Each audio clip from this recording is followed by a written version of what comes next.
ॾुखीअ तोए ॾुकार तोणे वसन मींहड़ा ॾुखीअ तोए ॾुकार तोणे वसन मींहड़ा पोरे हथ सुकार तो वस आहिनि हथड़ा।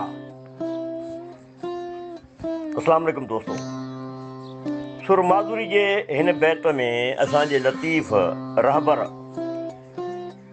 कमाल जी ॻाल्हि कई आहे त ॾुखीअ तोए ॾुकार तोड़े वसन मींहड़ा।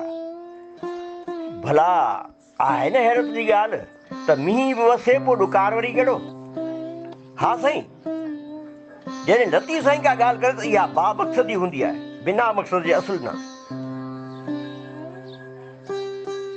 लतीफ़ साईं जे हिन बैत जी ॿी सिट में इहा ॻाल्हि मुकमल तौर ते पाण खोले छॾियऊं त जे मींहं वसनि पर तूं महिनत पोरियो न करी त पोइ तो लाइ ॾुकार ई ॾुकार आहे।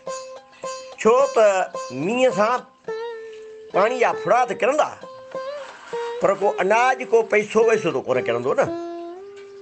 त पोइ ॿी सिट ते ध्यानु ॾियो त जे हथनि सां हाज न कई जेका तुंहिंजे हथ वस में आहे बि ऐं तोखे रब पाक बि हथ ॾिना आहिनि, जे उन्हनि सां पोरियो कंदे त ई सुकार मिलंदी, न त इहे सूर जो सूर।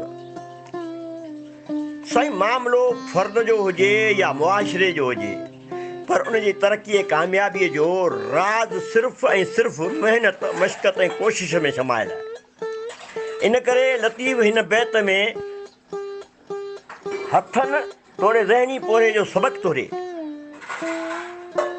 मूंखे यादि अची हिकिड़ी ॻाल्हि त वताए फ़क़ीर हिकिड़े मौलवीअ खां ॿुधो त रिज़्क़ जी जवाबदारी अलाह ताला जी आहे। सो वञी झंग में कंहिं वण मथे चढ़ी वेही रहियो त ॾिसां त मौलवी जी ॻाल्हि सची आहे कूड़ी।